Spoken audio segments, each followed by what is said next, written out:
You're listening to Soap Dirt, the latest in television entertainment news. Hey, Days of Our Lives fans, I've got your 2-week spoilers for September 1st through the 12th.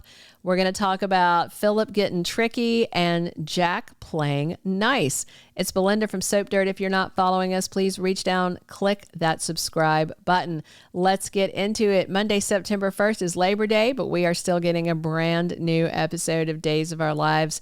So Brady is meeting with the lady lawyer who claims that she never had Tate listed as a father on any adoption she's handled. Brady's going to be floored that this whole Chicago adoption thing has turned out to be so dodgy. And this week, he is asking somebody if the baby Sophia had was a boy or a girl, or if the baby in the adoption was a boy or a girl. Cat and Felicity celebrate their brother Aaron Greene's return to Salem. And he could tie back into this adoption storyline, just by the way. Marlena tells Tate she is very proud of him, and I wonder if that's about how well he's handling the adoption thing. And, you know, everybody's getting ready to stay in Salem for college, so we're going to have plenty of younger set drama. Plus, Thomas gets some comfort from his dad, Chad, and that's always sweet to watch.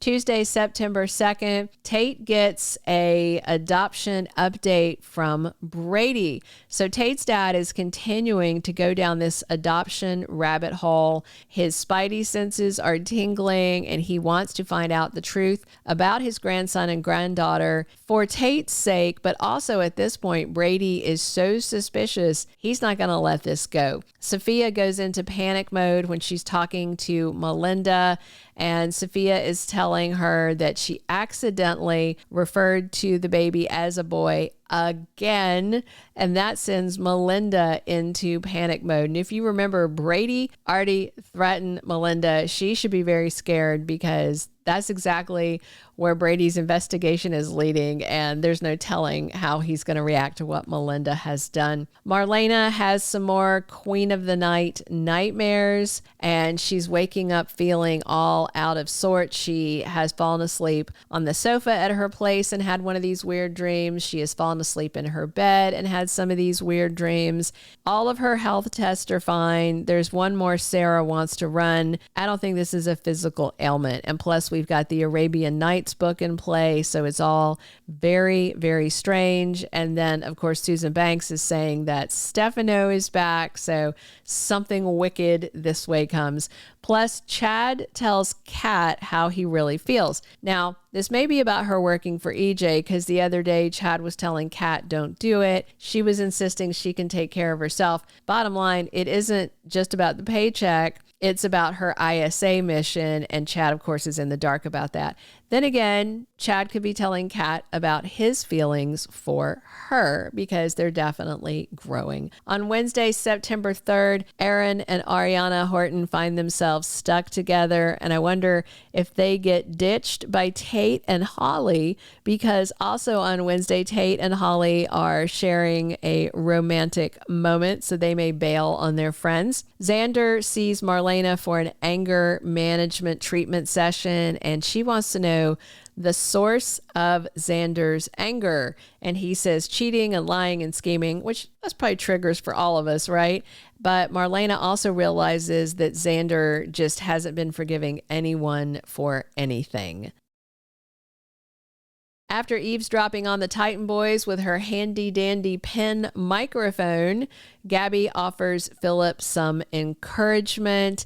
I don't know if she's actually torn between feelings for these guys, or if she's just enjoying getting physical while she's plotting, because Gaby can't think it will work out well with either of them when she is actively plotting to steal the company back that they basically stole from the DiMeras. They absorbed it, but still the DiMeras feel like it was stolen. Kat does some bonding with Brady, which is kind of interesting. Then on Thursday, September 4th, Marlena needs a favor from Belle.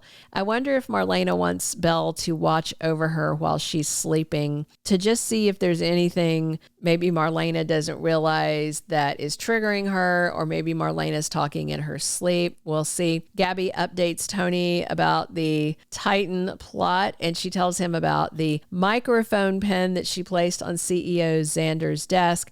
And of course, Tony is giddy to hear more about Gaby's progress. Philip tests his relationship with his brother Xander, and this week Philip is choking, or possibly fake choking, in the CEO office, and Xander immediately rushes over to help him and begin the Heimlich maneuver. So sounds like he may pass Philip's test. Plus, Chanel is back in the place where she really wants to adopt again. She's been very patient with Johnny, with him going through this whole epiphany about finding about what EJ did to Sammy, and then of course the shooting trial. But Chanel wants to move forward with her life, and she wants a baby, darn it. EJ makes a trip over to Johnny and Chanel's apartment. Just as they're walking out the door, he wants to talk. Johnny's not going to give his dad EJ any credit for how that trial went. I do wonder if he is going to tell Johnny that he was going to be found not guilty. You know, EJ may want credit for that, but he's not going to get it.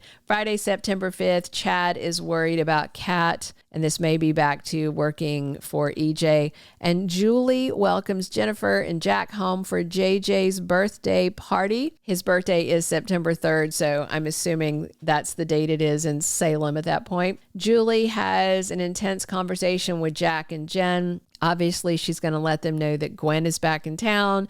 She may tell them that Chad is getting closer to Kat.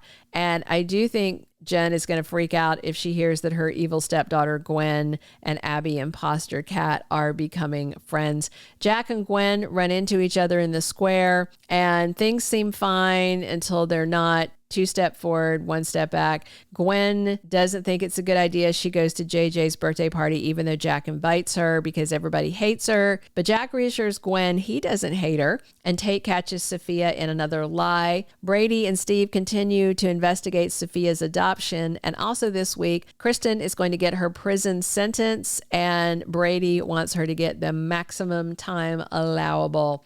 The week of September 8th through the 12th, Brady and Steve are piecing together the fake adoption scheme, but that won't be a straight line back to Tesoro in Salem. Melinda's going to be scrambling to cover their butts, and Sophia's not making things easier by spending all this time with Tate when she keeps slipping up. Rachel Black may spiral when she hears how long her mom Kristen got in prison. Julie may be planning a brand new reopening for her bookstore. Gwen and EJ are chatting more soon.